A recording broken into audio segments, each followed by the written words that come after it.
So while I was putting this video together, Sabrina Carpenter unveiled a new alternative cover to the Man's Best Friend album art that, in her words, is approved by God amid the controversy, which is obviously a little shout out to her haters and all the controversy that has been surrounding the original cover. This version is a black and white photograph of Sabrina laying her head on a suited man's shoulder while other men are slightly visible in the distance, and it is significantly less R-rated than the original.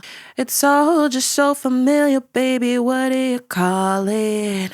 Stupid? Or is it slow? Maybe it's useless. But there's a cuter word for it. I know. Capitalism. So it does look like maybe this was just a bit of a marketing ploy to get people talking about the album. Yeah, so it also could be a response to the timing of the image. A lot of people also criticize Sabrina, saying that the original cover was not appropriate given the current political climate in the US, when women's control over their bodies are being taken away by the US, and it's kind of insensitive. So interesting developments, but let's keep looking back at some of the controversy caused by the original album cover.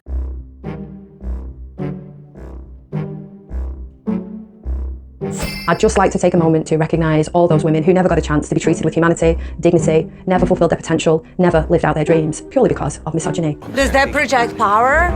Huh? Does it... Can anyone look at the monitor, please? Yeah, I can see it. Does it project power? It's on. It's plugged in.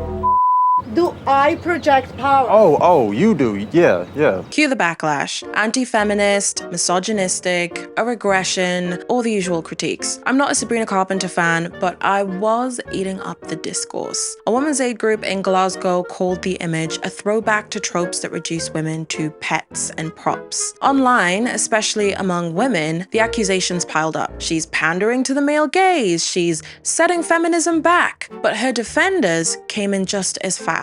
So ignorant. You are so ignorant.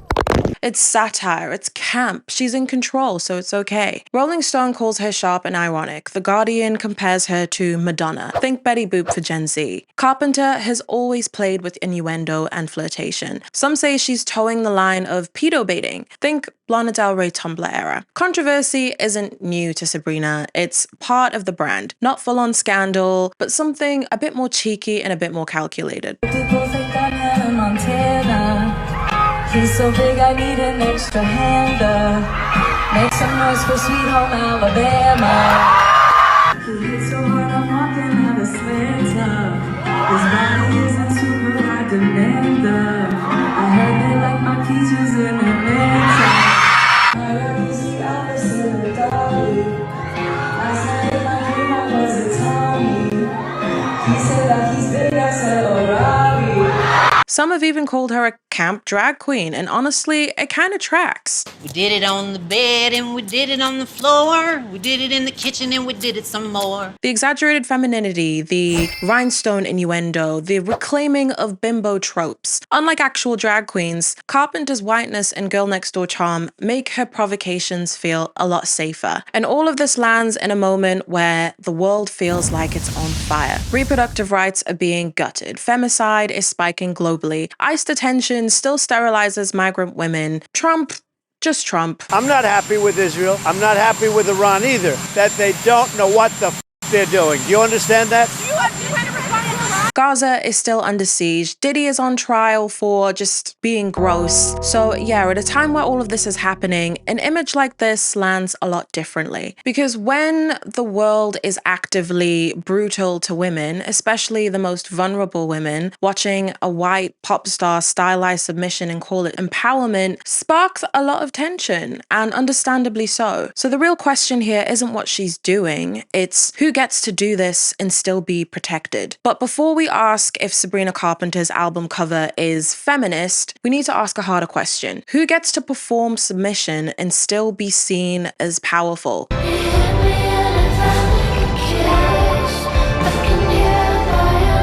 Because here's what's missing from most of the discourse. Sabrina only gets away with this because she's white. So what am I talking about? Not everything is about race. Well, let's break it down. So the title, Man's Best Friend, is not subtle. It conjures up the image of a pet, most often a dog, implying loyalty, obedience, and ownership. That framing primes us before we even see the photo. And when we do, she's kneeling, and her hair is held like a leash in a fist of a man's hand. She's infantilized and sexualized. Her subordination is softened, and it's made palatable by her petite frame and her polished styling and the soft lighting around her. And then there is the man, or rather the absence of the man. He's faceless, just a hand in a suit. He's not a person, he's more like a symbol, just like those old school cartoons like Tom and Jerry. Boy, when I get a hold of that low down good for nothing, hey you, have you seen a no good cat around here? No ma'am,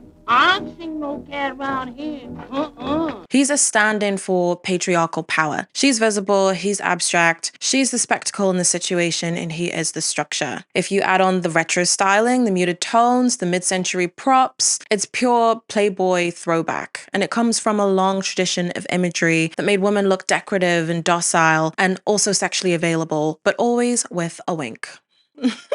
My wink. And none of this is accidental. I work in creative media, so I know that these images will often pass through teams of marketers, art directors, and it's all strategic and it's all calculated. So sure, you can call it ironic, you can call it camp, but irony doesn't undo power. It just makes it easier to sell. You could hardly call this feminist resistance. It's just a market-ready performance of submission, wrapped in aesthetics and sold as female empowerment. And it works because Sabrina Carpenter is white, thin, and conventionally beautiful. Her sexuality feels safe. Her submission looks stylized, not scandalous. But when black or brown women do the same thing, suddenly it's not camp anymore. It's vulgar, and it's not empowerment. It's excess. When Megan Thee Stallion asserts her sexuality, it's treated as a moral crisis. When Sabrina crawls, it's called reclamation. So this double standard is part of an old trope that has shaped public perceptions for decades. And that's why this whole debate, to me, kind of feels like white feminism talking to itself, ignoring the histories that shape who gets to play and who gets punished. And it's interesting because when I'm talking to these white girls and they're trying to talk to me like, we're all women need to come together. I'm like, listen, girl, I'm black first.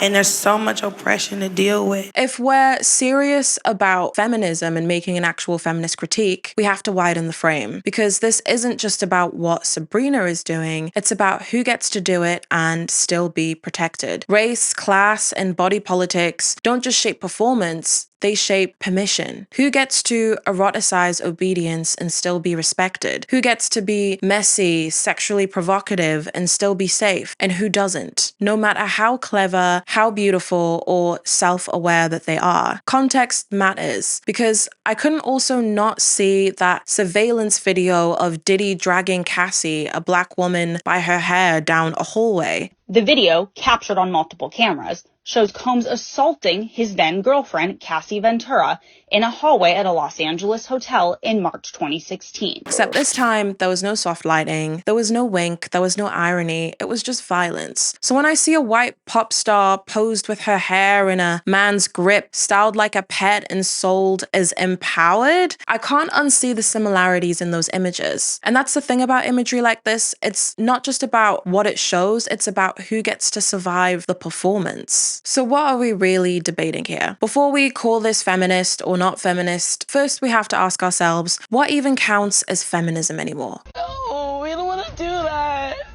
We don't want to do that.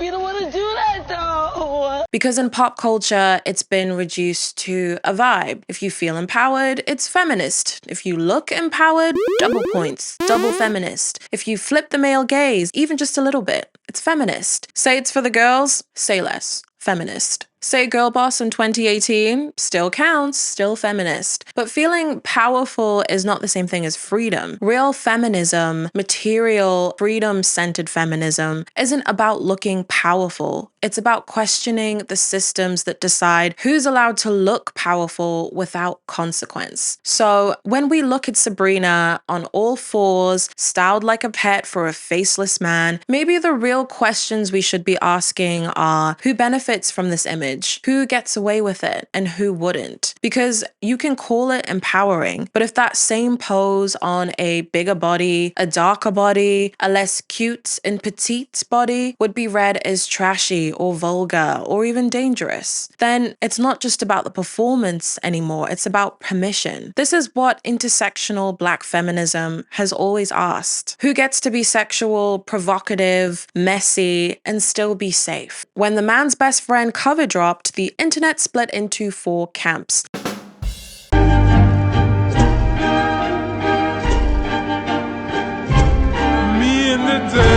I know we haven't chatted about bimbos since like 2022, but class is back in session, so repeat after me. Women or femmes embracing their own sexuality or femininity will never be misogyny. Let's start with one of the loudest ones. It's camp, it's satire, she's in on the joke. Sabrina's fans place her in the lineage of pop provocateurs, especially Madonna, who used Catholic iconography and overt sexuality to challenge norms. But the comparison doesn't really land for me, because Madonna risked something. Her work pushed against a culture that punished women for sexual agency. Sabrina's doesn't. Her controversy is more engineered, and it's part of the rollout.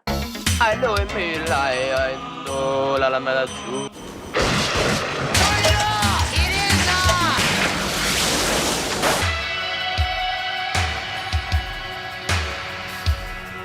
She's alive!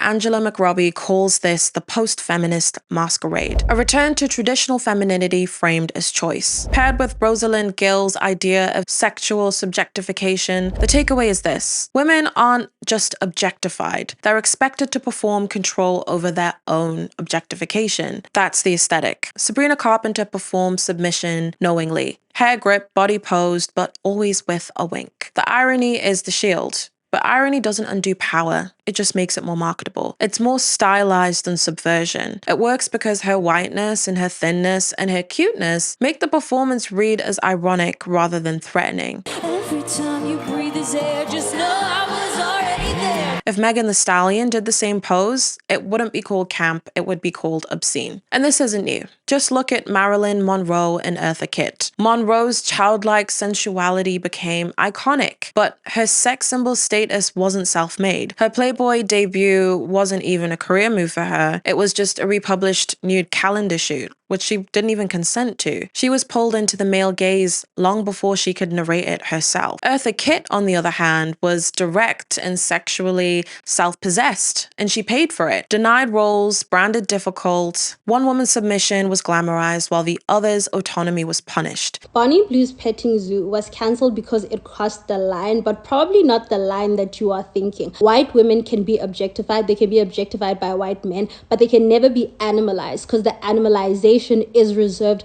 for women and people of other races, in particular Black people. If you look at the justifications for why during colonialism and during the transatlantic slave trade, Black people were treated the way that they were by Europeans, and why indigenous people in the Americas were treated the way that they were by Americans, it was the idea that these are not people, they are animals, they are sexually insatiable, and they are like cattle in the sense that you can just breed them so that they can create more people. You cannot sexually harm them. There's no such thing as essaying them because they cannot consent. They are not people, right? And that's the double standard that I'm talking about here. Irony only works when you're already seen as safe. Cultural approval doesn't follow agency, it follows palatability. So yes, media literacy matters, but it's not just about spotting references, it's about spotting power. Feminism isn't being rejected here, it's just being styled. And what we're left with is not resistance, but just marketing, branding. Submission carefully aestheticized, market ready, and wrapped in just enough cleverness to make it go viral and make people write a million think pieces on it. If you want to call this cover satirical or ironic, I'm going to force you to look at the definition of satire. The use of humor, irony, exaggeration, or ridicule to expose and criticize people's stupidity or vices. Is this humorous to y'all? Quick break. My mom says that I need to remind you to subscribe, so this is me doing that. If you're still here, you clearly get it, so like, subscribe, and all that good stuff. Okay, back to the discourse. So now we get to the second school of thought. She's calling out man children, not posing for them. Some have argued that image contradicts the song, that the cover makes her look submissive while the lyrics paint her as this fed up queen. But that's not quite right, because if you actually listen to Man-Child, it's not necessarily a takedown of men, but more of a confession. Sabrina's not condemning emotionally stunted men, she's saying that she likes them. Oh, I like my boys playing hard to get, and I like my men all incompetent.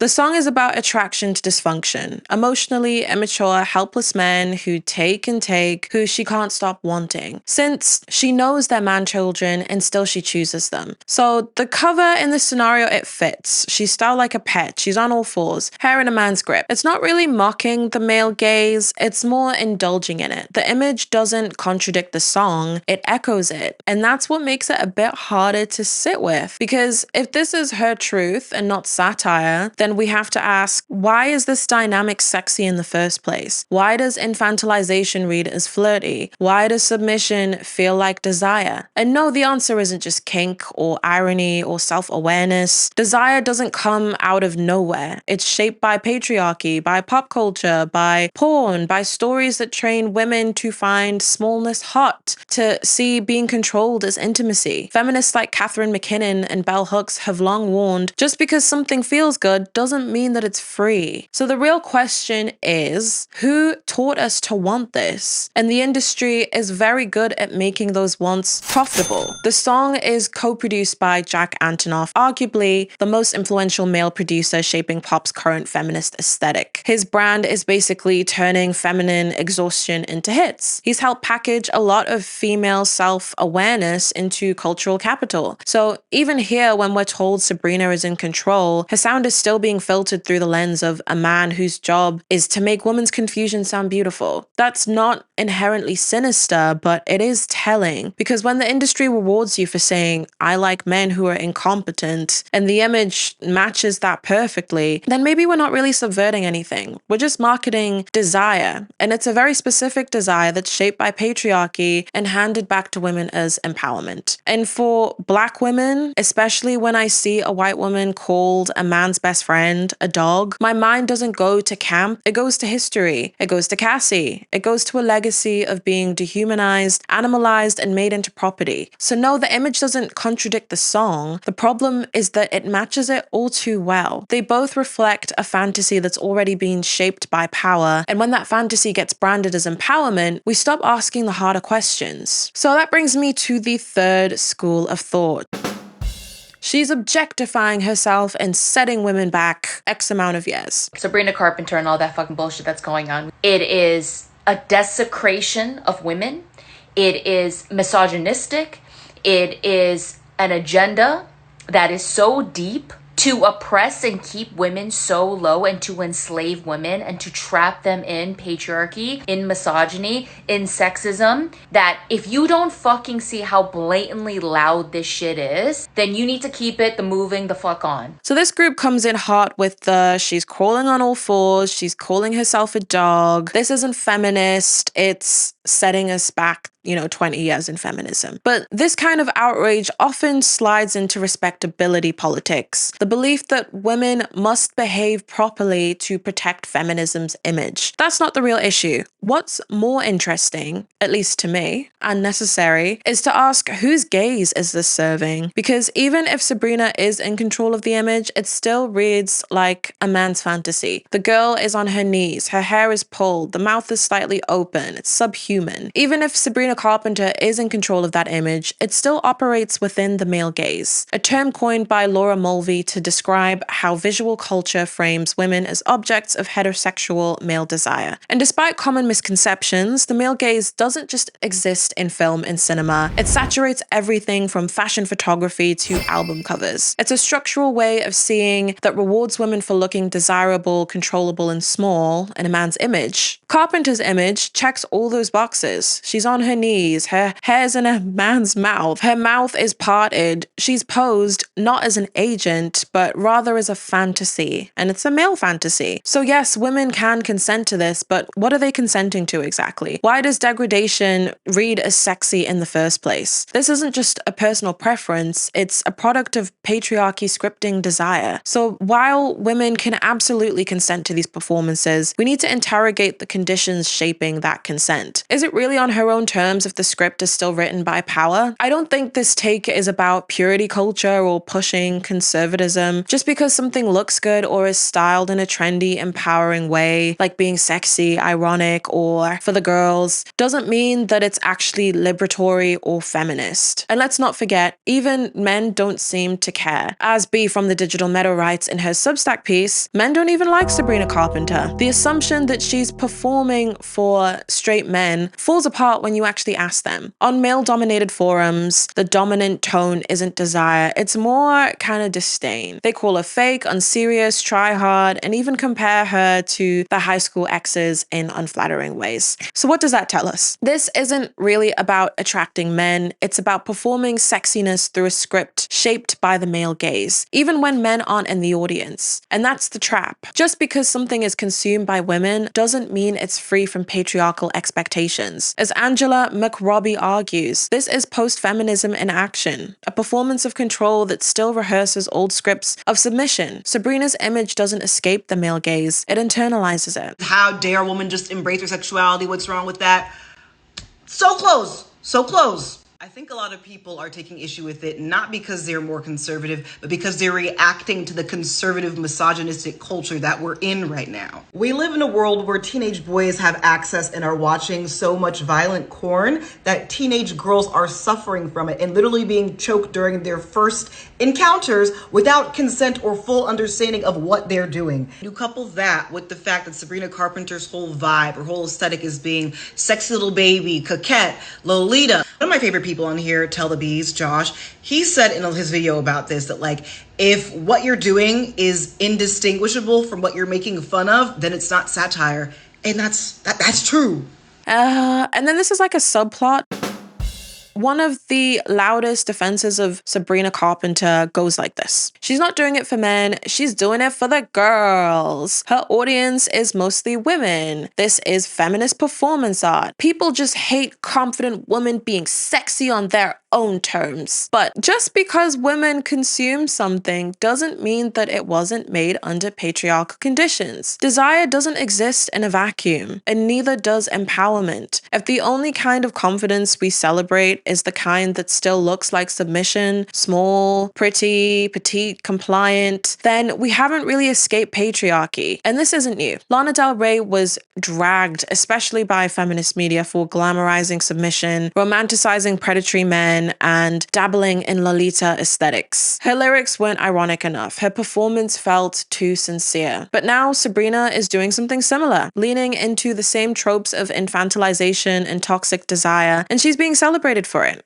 So what's changed? What is the difference? Is it just the tone? Is it not as cheeky enough? Is it the lyrics? The lighter aesthetic? Sabrina's sexuality is packaged in sugar and a little bit of spice. Saucy puns, tiny dresses, coy subversion. She gives a submission with a wink. Desire with plausible deniability. But let's not ignore that she's still playing in the same terrain. She even fed the Lolita discourse herself, posting a photo of a library stocked with children's coloring books and paper dolls next to Playboy magazines side by side. So when people called it out, she said that she'd never even seen Lolita, but come on. She's gesturing toward transgression, but she's never stepping over the line. And that is the key difference here. Lana's work made people uncomfortable because it lingered in the darkness. Sabrina's feels safe, marketable, ironic, cute. So when people say that she's doing it for the girls, we have to ask which girls and what kind of femininity are they being invited to? Because the only people who get to reclaim submission are white, thin, and heavily stylized. Then we're not expanding empowerment, we're more just reinforcing its boundaries. And if feminism becomes indistinguishable from branding, then desire becomes just another algorithm, optimized, sanitized, and sold back to us in girl-sized packaging. So this brings me to my final school of thought.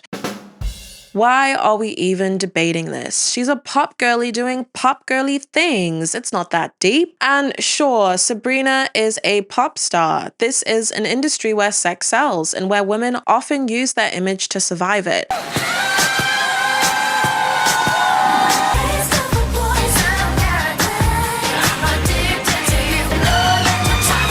But saying it's just capitalism pretends that capitalism sells sex evenly, neutrally, and fairly. It doesn't. Capitalism rewards the kind of femininity that centers male desire while pretending it's ironic or subversive. And that's exactly what Sabrina's cover is doing here. It's the same game, but it's different rules. So let's talk about Sydney Sweeney, because what's happening to her is just as revealing as what's happening around Sabrina. Sydney Sweeney posted a sexy soap ad. Guys only want one thing. Wish I had something natural instead of this synthetic body wash. Tired of smelling thirsty. Sydney Sweeney.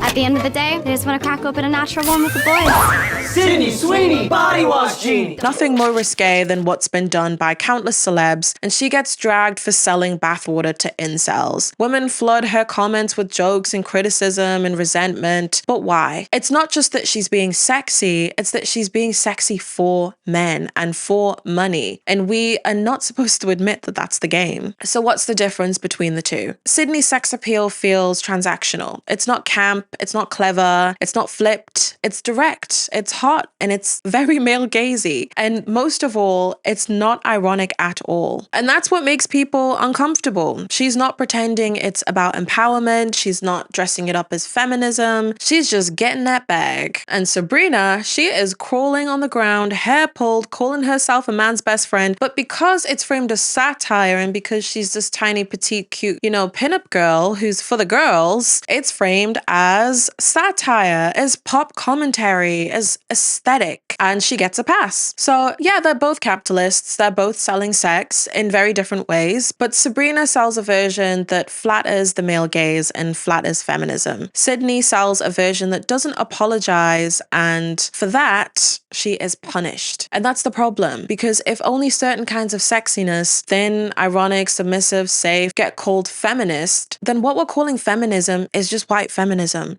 The kind that doesn't want revolution, it wants rebranding. The kind that claps for pop stars crawling on the floor but stays silent on reproductive violence, sexual exploitation, or gender apartheid. The kind that centers feelings over structure and aesthetics over action. Because while people are writing essays about whether Sabrina's leash is empowering, women are being bombed in Palestine, raped in Congo, sterilized in ICE detention centers, Black trans women are being murdered, Indigenous girls are vanishing, working class mothers are being evicted. But this is what makes the news. This is what gets the clicks. This is what feminism becomes when it's being gutted of solidarity and sold back to us as merch. And if feminism can't hold all of us, can't center the real shit, then what exactly are we fighting for here? What are we writing all these think pieces for? And now let's talk about what if a Black woman did what Sabrina did? Because when Black women do it, it's a problem. Submission, sex, provocation, it only gets called empowerment when it's packaged in the right body. Black women have been doing what Sabrina Carpenter is doing for years. Exaggerating femininity, playing with erotic power, blurring the line between satire and seduction. But the reaction is completely different. Nicki Minaj's Anaconda, campy, ironic, over the top, was condemned as vulgar. WAP, Megan Thee Stallion and Cardi B openly talking about pleasure was treated like a moral crisis. And let's talk about Cupcake. Uppercut that bitch so hard look like a chip off the willy. If a nigga claims that he got beef, what you doing? She is dismissed as unstable. Why? Because when Black women push sexual boundaries, it is not called clever. It's not called satire. It's not feminist. Usually it's too much, it's too ghetto, and it's a threat. Meanwhile, Sabrina crawls on all fours with a man grabbing a fistful of her hair, and she gets praised for being ironic, self-aware, and subversive, all while taking your money. And that's the double standard. It's not that this imagery can't be feminist, it's that it only gets to be feminist when it's filtered through whiteness, thinness, and safety. Until we name that, we're not talking about freedom. We're talking about which women get to be sexy and still safe. So, conclusion time. Is it that deep? Yes, it is. Because this is not just a debate about an album cover, it is about how power shapes what's seen as feminist, desirable, or dangerous. It's about how whiteness and prettiness protect some women from critique, while others get dragged for the same performance. It's about how patriarchy scripts desire, how those scripts get resold as empowerment if they're styled just right. So, is Sabrina a bad feminist? I don't think that's really the point, and I don't think that's really what she's trying to be. The point is, this version of feminism was never built for all of us. If crawling on the floor gets called radical, but only if you're doing it in a mini dress with blue eyes and big blonde hair and a wink, then we need to ask, who is still on the floor? Who is still getting dragged? Who's never even in the frame? That's what matters, not the image. The system decides what the image means. Thank you for watching. Please drop your thoughts below. Do you think that the album cover was empowering, pandering, or just good marketing? I will see you in the comments. Thanks so much for watching this video. I know I might be a little bit late to the party, but I did want to weigh in on this conversation